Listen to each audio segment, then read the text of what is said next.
pense que les gens qui ont donné l'information ont oublié de lui dire que nous avons 2 projets de construction de 2 microcentrales qui sont en cours et qui doivent être mises en service incessamment. Surtout la microcentrale hydroélectrique de Kakobo, là, dans les Kwilu, qui doit alimenter la ville de Kikwit, la ville d'Idiofa et la ville de Gungu, où les travaux sont déjà terminés et qu'on attend aujourd'hui juste définition pour qu'on mette en service. Et nous avons une microcentrale au Katende, au Kassai, qui patauge. Les gens ont commencé les travaux de génie civil et puis on a vu du matériel arriver sur le terrain. On ne sait pas ce qui va arriver là.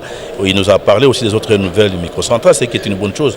Mais je n'ai pas entendu parler de ces 2 microcentrales très importantes qui devaient être interconnectées au réseau national et permettre de relever quand même les niveaux d'électrification du pays. Un sentiment de joie, voir toutes les avancées dans presque tous les secteurs, comme le président vient de les décliner.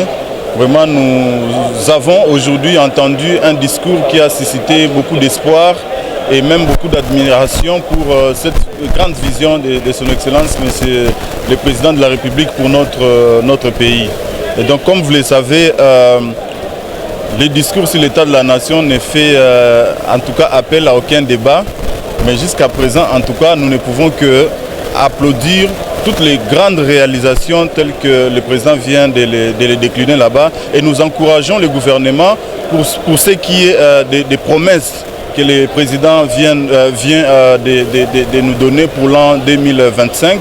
En tout cas, nous rassurons à son Excellence, Monsieur le Président de la République, et nous appelons même au gouvernement à une prise de conscience pour matérialiser tous ces vœux, tous ces projets et toutes ces promesses que le président de la République vient plutôt de donner à la nation aujourd'hui. Nous sommes contents parce que son discours était très fort, pertinent et percutant pour le peuple congolais. Parce que ce qu'on attendait de lui, c'est ce qu'on a eu à écouter aujourd'hui. Il a parlé des 6 piliers et ces différentes réalisations durant l'année 2024. C'est l'objet de notre joie d'ailleurs. Nous sommes là pour l'accompagner et pour accompagner sa vision jusqu'au bout.